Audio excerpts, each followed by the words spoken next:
Hi guys, tonight we're gonna make a super yummy and easy side dish. We're gonna make au gratin potatoes. They're very simple to make and they're super yummy and they're decadent and they're great for this time of year and they go with everything, especially a roast or a roast chicken. So let's get started. I'm gonna bring you down by the stove so that you can see what I'm doing. Okay, we have our pot here and we're gonna add some things to our pot. So this isn't ultra traditional because we're going to be adding buttermilk, and we are also going to be using cheddar cheese, like a really good sharp cheddar cheese. I will show you that when we get to that step. But right now I'm heating my pan. We're just going to make our liquid mixture for the gratin. So I have some half and half here. And we'll just put some of that in. And this is a pint of half and half. We are not using heavy cream either. Heavy cream is very traditional to use as well.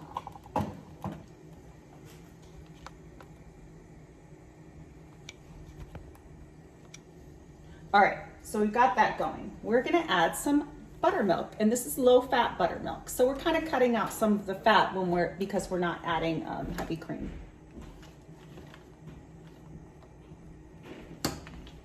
Shake well. Okay, let's get some of that in there. Maybe 1 cup. I love buttermilk and it gives it that tangy flavor. It's the same idea as like buttermilk mashed potatoes. We're going to infuse our liquid with some sage, some fresh sage, these beautiful velvety leaves of sage. And we'll put those in, the whole thing. I have some fresh thyme here. We'll put the thyme in with the sprigs and all. The leaves will fall off in the mixture. We are going to add some onion, and we're not even going to peel it because we're going to strain this. You could chop this up. You could chop this up and saute it in here with a little butter and then put your cream in and then puree it, but I don't want to do that. I just want it to be nice and easy. We'll just strain it at the very end. I'm just smashing 3 garlic cloves just to get the garlic kind of exposed so we can really infuse our mixture. We're gonna bring this to a soft boil. We don't want to fully boil it or get it to a crazy rolling boil. We're gonna bring it to a soft boil and then we'll simmer it for a few minutes just to get everything kind of infused. And then I will bring you over to the counter. Oh, you know what? We forgot salt and pepper. Let me grab the salt and pepper.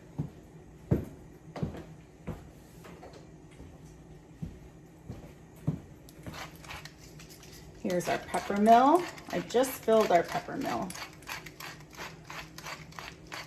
You could add white pepper, but a little secret, I don't like white pepper. I really don't like white pepper. All right, and some salt. Good amount of salt because potatoes can really handle their seasoning. We'll give this a little stir. And this is already kind of bubbling around the sides. I'm gonna put the lid on and I'll see you in a few. Hey guys, so I have some heavy cream here. I have this left over, just a little bit. There's like a 1/4 cup in here. I'm just gonna add this in because I have it and I don't really need it for anything else and I don't want it to go to waste before its due date. So I'm just gonna add that in there and we're good to go. I'm gonna let this cool and I'll meet you over at the counter and we'll get our potatoes going. Hey guys, so let's get started on assembling our gratin. I have 2 russet potatoes here. And one that looks like, this one looks like it's wearing a hat, is actually the attachment to my mandolin to protect your hand. That's what this is. Because we're gonna use my mandolin to slice up the vegetables. And this is my mandolin, it's very, very sharp. That's the blade right there, the V. And we use this just to cut our vegetables uniform and very thin. So it comes with different attachments, and we're going to use this blade that will just make nice little thin discs of our potatoes, and you can adjust the thickness on your mandolin to what you like. We're doing medium thickness, and let's see, we are on 1/16 of an inch. I may move it up to 1/8. We'll see what it looks like, but anyway. It also comes with an attachment for like French fries. It's really cool, but it's extremely sharp. If you've watched my channel before, you know that I've cut my hand, the entire side of my hand, on a mandolin going really fast with the zucchini, and it did not feel good, and it took a long time to heal. So I highly recommend using this hand protector so you don't shave the side of your hand off. All right, so let's get started on making little discs. And I'm just going to do this a little bit. See how we're going up and down on this blade? And I want to show you what they look like. They're like that thin, and they're perfect. And they're uniform. They'll all look the same. So I'm going to finish this up, then do the other potato, and I'll bring you back, and I'll show you how we get this in our dish. Okay, we've got our potatoes all sliced up. Let me show you what they look like. They're like amazing. A mandolin is like totally amazing. And these like little discs, super thin. I love it. It's awesome. It's very convenient. Okay, so now we are going to strain out the aromatics out of our buttermilk and half and cream mixture. It's right here. It's nice and cooled for us. Straining out all that stuff into a bowl. And let's give it some help by taking out some of the vegetables that we don't want, like this onion. We're not going to use that. We're not going to use anything in here actually. See all of that? The herbs, they smell really good. This smells so good. You can really smell the thyme and the sage and the garlic. All right. So let's get this through our strainer. We just want the liquid. We've got some garlic cloves and skins still in there, kind of blocking the way.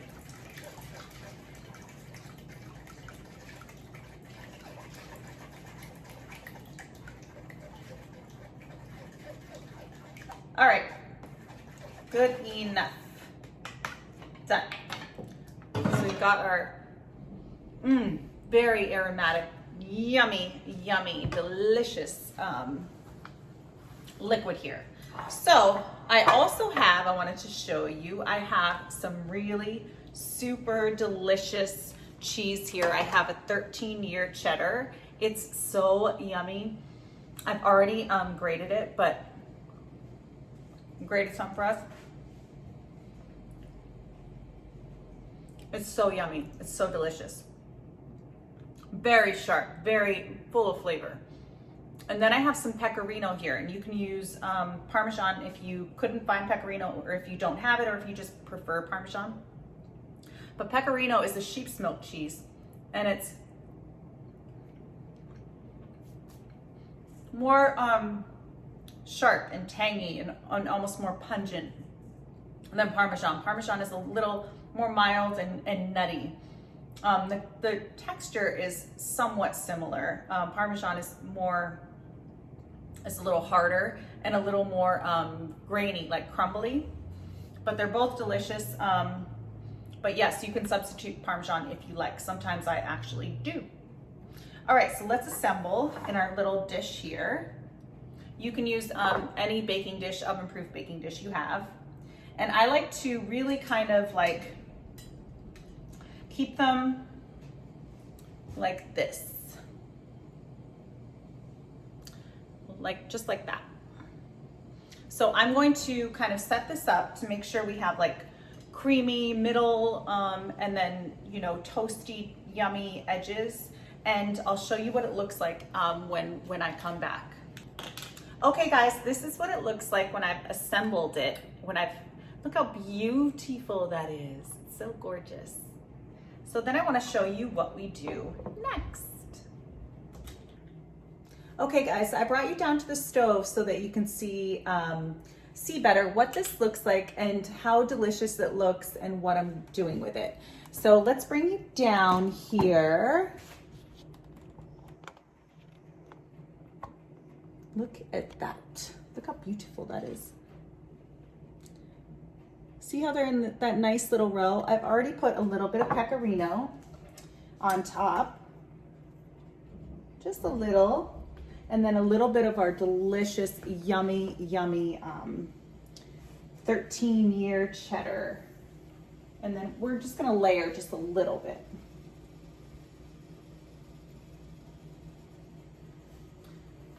Okay, maybe just a tad more in the corners. I like those like toasty, cheesy corners.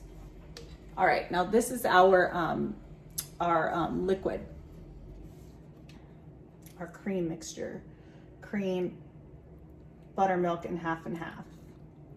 Just gonna pour that over the top. It's already salted and seasoned with our aromatics, salt and pepper. That's enough. And now let's load the cheese on. First, some pecorino. And next, our 13-year sharp cheddar. Get it all over there. I want it to be super yummy. I'm gonna take all these little nubs over here too. Just kind of load those on top, get it in the corners, get it all over. We do not want to waste any of this delicious cheese. All right, I have my oven preheating at 400. I'm gonna pop that in. It's gonna take probably 45 minutes, but I will time it and let you know exactly how long it is, how long it takes. And I'm just going to top it with some thyme leaves. There was already thyme in that cream mixture, but it's going to look pretty. I'm just honestly doing this because it will look very pretty, the little green specks on the top. Let's get our other little leaves here. All right, let's get this on the top. It's gonna look so good. Just sprinkling it right over the top. And this also lets people know that there is thyme in it. So when you're garnishing, try to garnish with something that's already in the dish so people know what's in there. All right, that's perfect. Maybe a little black pepper. Just a little contrast of color.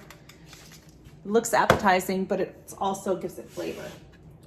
Okay, I'm going to pop this in our preheated oven and I will show you what it looks like when it comes out.